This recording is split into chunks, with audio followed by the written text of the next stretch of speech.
بسم اللہ الرحمن الرحیم۔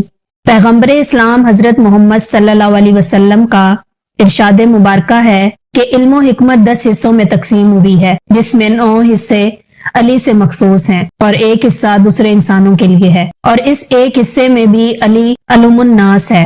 خود حضرت علی علیہ السلام کا فرمان ہے، یعنی مجھ سے پوچھ لو قبل اس کے کہ تم مجھے کھو دو۔ مولا علی علیہ السلام کی یہ شان تھی کہ آپ کتاب اللہ کی ہر آیت کی تفسیر اور شان نزول سے سب سے زیادہ آگاہ تھے۔ آپ علم و دانائی کے خزینہ تھے۔ حضرت علی علیہ السلام کے ہر چھوٹے بڑے واقعات اور قصوں میں مسلمانوں کے لیے راہ ہدایت اور پیغام موجود ہے، جس کا سرچشمہ آخری نبی محمد صلی اللہ علیہ وسلم کی سنتوں سے جا ملتی ہے۔ لہذا ایک مشہور واقعہ ہے کہ ایک دن حضرت علی ابن ابی طالب مدینے کی گلیوں سے جا رہے تھے کہ آپ نے دیکھا کہ کچھ لوگ غیظ و غضب کی حالت میں ایک عورت کو گھسیٹتے ہوئے لے جا رہے ہیں۔ وہ عورت خوف کے مارے کانپ رہی تھی۔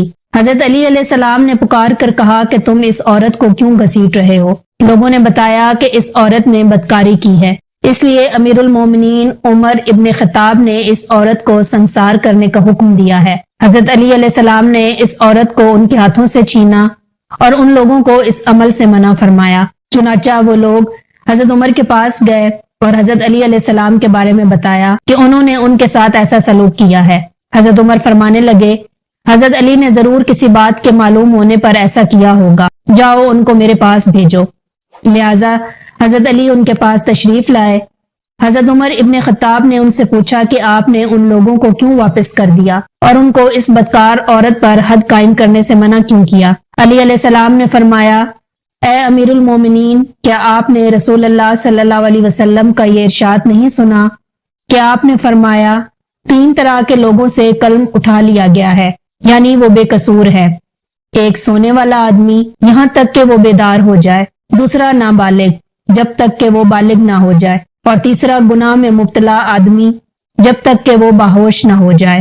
حضرت عمر نے فرمایا کہ ہاں، میں نے رسول اللہ صلی اللہ علیہ وسلم سے یہ سنا تھا۔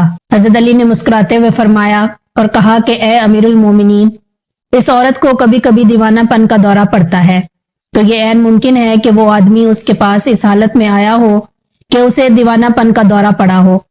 یہ سن کر حضرت عمر نے اس عورت کو رہا کر دیا۔